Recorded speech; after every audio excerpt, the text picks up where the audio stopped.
निशिकांत दुबे जी ने कहा है कि राहुल गांधी उनके मित्र हैं, लिहाजा देवघर नहीं आ रहे हैं यात्रा में, और अगर आते देवघर तो उनको पूजा करना पड़ता, तो सेकुलर का छवि खराब हो जाता है। इस वजह से वो संथाल इतना दिन घूमेंगे पर देवघर नहीं आएंगे।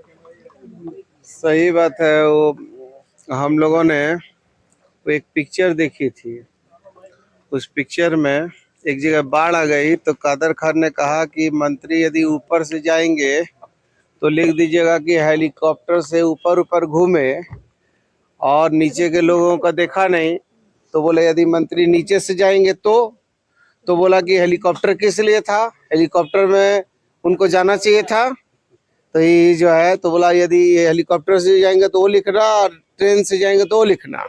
तो अब भाई निशिकांत दुबे बड़ा भाई है, उसका भी धंधा पानी चलने दीजिए, कुछ कुछ उसका भी कुछ कुछ कैसे चलेगा बिना हम लोग को गाली दिए चलेगा बड़ा भाई का? नहीं तो एक चीज उनका अगर चलेगा तो चुनाव नहीं होगा गांडे में।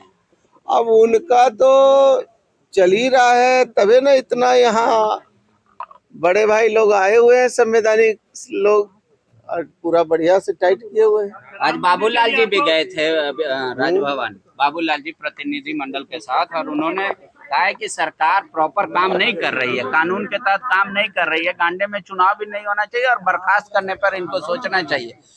जिस तरीके से जमशेदपुर इंडस्ट्रियल एरिया घोषित किया गया, बोले अपने ही कानून को गलत कर दिए, संविधान के विपरीत सरकार चल रही है, लिहाजा इंड होना चाहिए। नहीं तो कुछ ऐसी व्यवस्था भी कायम कीजिए ना कि हम लोग जाके, भाजपा के लोग कुछ क्लास लगाए, हम लोग जाएंगे थोड़ा पढ़ेंगे उन लोग से भी कि कैसे संचिका में लिखना है, कैसे संलेख लाना है, कैसे करना है। वही लोग हम लोग को सिखाएं, पढ़ाएं। वही लोग से विचार कीजिए कि कुछ हम लोग को कोई क्लास उलास कराएं, अच्छी बात है। अच्छा, राम मंदिर के लिए आपको न्योता मिला है क्या? अरे भैया, राम मंदिर के लिए न्योता मिलेगा? मेरे मन में राम, कर्ण में राम, रोम रोम में राम है। राम से, राम मेरी आस है, मेरी सांस है, मेरे जीवन का उद्देश्य है। तो राम के प्रति हमको कोई न्योता देगा? तो 22 तारीख को आप जाइएगा? अरे भाई, 22 को राम है, 24 को राम नहीं है, आज राम नहीं है। अरे कर्ण में राम, मन में राम, अभी भी तो राम है। प्राण प्रतिष्ठा की है। अरे प्राण प्रतिष्ठा वो क्या करने की, बोलने के लिए बहुत चीज बोला जा सकता है।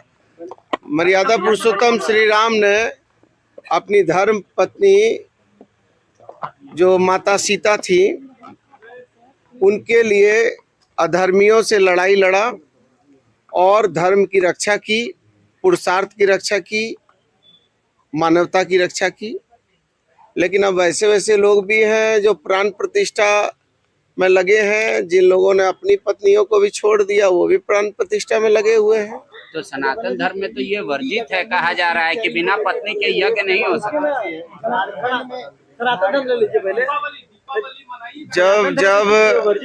जब पुरुषोत्तम राम को, जो हम लोगों ने हमारे धार्मिक किताबों में पढ़ा कि जब पुरुषोत्तम, मर्यादा पुरुषोत्तम श्री राम ने यज्ञ करने की बात की तो जामवंत को भेजा था। वहाँ पंडित थे रावण उनके पास कि प्रभु श्री राम यज्ञ करना चाहते हैं, एक दिन जो है वो आके यज्ञ में शामिल हो। तो ये भी सुना कि माता सीता को रावण ने अपने पुत्र मेघनाथ से कहा कि जाके बिना यज्ञ में, पत्नी के बिना यज्ञ पूरा नहीं होता है। तो ये भी कथाओं में है कि माता सीता भी गई थी। तो हम तो मर्यादा पुरुषोत्तम राम को मानने वाले लोग हैं। अब हमको राम, भगवान राम का पहाड़ा कौन पढ़ाएगा?